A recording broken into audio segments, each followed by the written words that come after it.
নমস্কার বন্ধুরা, fit and smart কপ চ্যানেলে তোমাদের সবাইকে স্বাগত। আমি তোমাদের মিহিরদা। আজকে সকালে মাঠে প্র্যাকটিস করতে যাওয়াটাই আজকে আমার কাছে একটা চ্যালেঞ্জ ছিল। তার কারণ কালকে সারা রাত বৃষ্টি হয়েছে। সকালে 4:10 যখন আমার ফোনে অ্যালার্মটা বাজছিল, তখন আমি মনে মনে ভাবলাম যে অ্যালার্মটাকে বন্ধ করে দিয়ে শুয়ে পড়ি। কিন্তু তারপরে ভাবলাম না, আমি যদি প্র্যাকটিস করতে না যাই তাহলে আমাকে যারা ফলো করছে, আমার যে স্টুডেন্ট যারা আমাকে ফলো করছে, যারা আমাকে অনুরোধ করেছে যে দাদা তুমি আমাদেরকে মাঠ প্র্যাকটিসের ভিডিও করে দাও, তো আমি তাদের কথা ভাবলাম। বিশেষ করে তন্ময়, কালকে আমাকে ফোন করেছিল দেবাঞ্জন, তারপরে মারিয়াম, এই সমস্ত ছেলেমেয়েরা যারা রেগুলার মাঠ প্র্যাকটিস করছে, হার্ড কোর পরিশ্রম করছে, তাদের জন্য আমি মাঠে গেলাম। তো মাঠে গিয়ে দেখছি তখনও পর্যন্ত স্ট্রিট লাইট নেভেনি। যাই হোক, আমি আমার প্র্যাকটিস শুরু করলাম। দৌড়ানোর আগে যে প্র্যাকটিসগুলো, সেই প্র্যাকটিসগুলো আমি তোমাদেরকে দেখাচ্ছি। তবে এখানে যে প্র্যাকটিসগুলো তোমাদেরকে দেখাচ্ছি, এর আগেও আমি বাড়ি থেকে বেরোনোর আগে 10 মিনিট অনুলোম বিলোম এবং কপালভাতি করেছি। তারপরে কিছুটা স্ট্রেচ করে আমি হাঁটতে হাঁটতে প্রায় 1 কিলোমিটার দূরে আমার বাড়ি থেকে মাঠ, আমি সেখানে গেছি।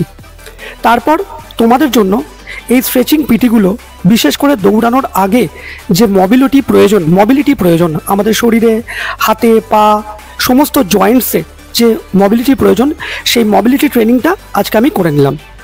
মোবিলিটি ট্রেনিং করার পরে আমি হিপ ওপেন করব, যেটা দৌড়ানোর জন্য খুবই ইম্পর্ট্যান্ট।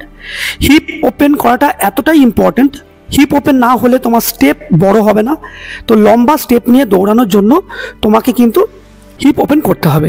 এখানে একটা কথা তোমাদেরকে বলে দিই, প্রতিদিন সকালে মাঠ প্র্যাকটিস এর জন্য কিন্তু দরকার আগের দিন রাতে প্রপার স্লিপ, প্রপার ঘুমানো। প্রপারভাবে অন্তত 7 ঘন্টা না ঘুমালে পরদিন কিন্তু মাঠে গিয়ে তোমরা ঠিকঠাক মতো প্র্যাকটিস করতে পারবে না। সকালবেলায় ঘুম থেকে উঠে চেষ্টা করবে 10 মিনিট অনুলোম বিলোম এবং কপালভাতি করার, তারপরে কিছুক্ষণ হাঁটার, তারপরে এই সমস্ত প্র্যাকটিস দিয়ে শুরু হবে তোমার রানিং সেশন। যেহেতু গতকাল রাতে প্রচণ্ড বৃষ্টি হয়েছে, তাই মাঠ পুরো ভিজে কাদা, কিন্তু প্র্যাকটিস বন্ধ করলে হবে না। তো মাঠের একটা ধারে আমি এই দৌড়ানোর আগের যে ম্যান্ডেটারি স্ট্রেচিং পিটিগুলো করে নিয়ে আমি এবার রানের জন্য নিজেকে প্রস্তুত করছি। তো বেসিক্যালি আমি তোমাদেরকে বলবো, এই 45 ডেজ তোমাদের কাছে খুব ইম্পর্ট্যান্ট। এই 45 ডেজে তোমরা ভাবতেও পারবে না তোমাদের দৌড়ানোর কতটা ইমপ্রুভমেন্ট হতে চলেছে। দৌড়ানোর ইমপ্রুভমেন্ট করার জন্য কিন্তু সকালবেলা ঘুম থেকে উঠে মাঠে গিয়ে ঘোড়ার মতো দৌড়ালে কিন্তু দৌড়ানোর ইমপ্রুভমেন্ট হবে না। দৌড়ানোর ইমপ্রুভমেন্ট করার জন্য শরীরের ফ্লেক্সিবিলিটি বাড়াতে হবে।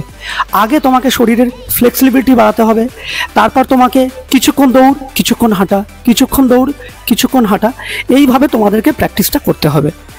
এবার দেখো, আমি বাড়ি থেকে অলরেডি 1 কিলোমিটার হেঁটে এসেছি। এবার আমি আস্তে আস্তে 100 মিটার করে আমি স্লো রান করছি। 100 মিটার করে স্লো রান, বেশি দৌড়ানোর দরকার নেই, বিকজ হাতে এখনো অনেকটা সময় আছে। তোমাদের ডাব্লিউবিপি কনস্টেবলের পিইটি পিএমটির যে ডেট, সেটা আনুমানিক জানুয়ারি মাস থেকে শুরু হবে। তো সেই কারণেই আমি তোমাদেরকে বলবো, আস্তে আস্তে প্র্যাকটিস শুরু করো। হাতে যা সময় আছে আমার উপর ভরসা রাখো। 1600 মিটার মাঠ প্র্যাকটিসে 5.5 মিনিটের মধ্যে কমপ্লিট হয়ে যাবে। এখানে দেখো, স্পিড রান করার আগে হাইনি খুব ইম্পর্টেন্ট। তো আমি কিছুটা হাইনি করে নিলাম, অ্যাটলিস্ট 25 মিটার করে 4 সেট তোমরা কিন্তু হাইনি করবে। এবার দেখো, মোটামুটি একটা সকালবেলায় 1 কিলোমিটার হাঁটা, 100 মিটার করে 6টা স্লো রান করার পরে এবার আমি আরেকটু স্ট্রেচিং পিটি করে নিচ্ছি, বিকজ এবার আমি স্পিড রান করব। তো স্পিড রান করার ক্ষেত্রে এই এক্সারসাইজগুলো খুব ইম্পর্ট্যান্ট। এতে ফ্লেক্সিবিলিটি, শরীরের যে লাচিলাপন আছে সেই লাচিলাপন দূর হয়, শরীর ফ্লেক্সিবল হয়, তোমাদের দৌড়াতে খুব হেল্প হবে। আর একটা জিনিস যেটা আমি বলে রাখি, এখন থেকে পিএমটি যে ফিজিক্যাল মেজারমেন্ট টেস্টের জন্য যে চেস্ট এক্সপ্যানশন খুব ইম্পর্টেন্ট, তার জন্য কিন্তু regular push up, incline decline push up, Hanuman দণ্ড, এইগুলো কিন্তু রেগুলার বেসিসে করতে থাকবে। তাহলে কিন্তু চেস্টের মেজারমেন্ট তোমাদের খুব ভালো হবে, চেস্ট এক্সপ্যানশন খুব ভালো হবে। যারা রেগুলার বেসিসে জিম করো, এই মুহূর্তে আমি সাজেস্ট করব যে জিমটা বন্ধ রাখো, বিকজ জিম করলে শরীর হার্ড হয়ে যায়।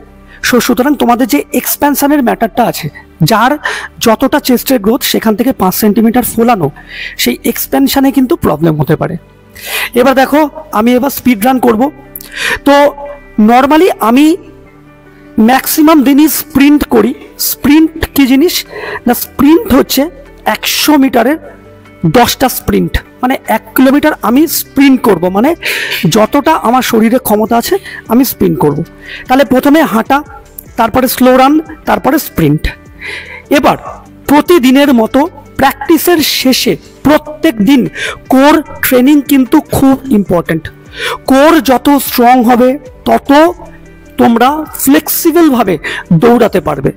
কোর স্ট্রং করাটা খুব ইম্পর্ট্যান্ট।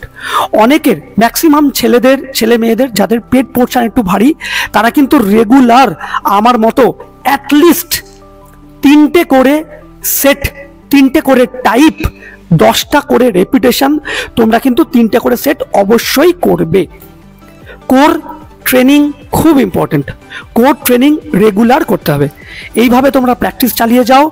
1600 মিটার দৌড়ানো, 1600 মিটার পিইটি টেস্ট পাস করা কোনো ম্যাটার না। আমি কথা দিচ্ছি 45 দিন এইভাবে কন্টিনিউ করার পরে তোমরা নিজেরাই বলবে যে দাদা তুমি আমাদের অনেক উপকার করেছো, এবং আমিও তোমাদের কাছ থেকে সেটা শোনার জন্যই এতটা পরিশ্রম করছি। ঝড় হোক বৃষ্টি হোক আমি রেগুলার মাঠে যাবই। তোমরা আমার সাথে মাঠে আসছো তো, রেগুলার আমার ভিডিওটা দেখে তোমরা মাঠ প্র্যাকটিস করো। জয় হিন্দ, বন্দে মাতারাম, ভালো থেকো।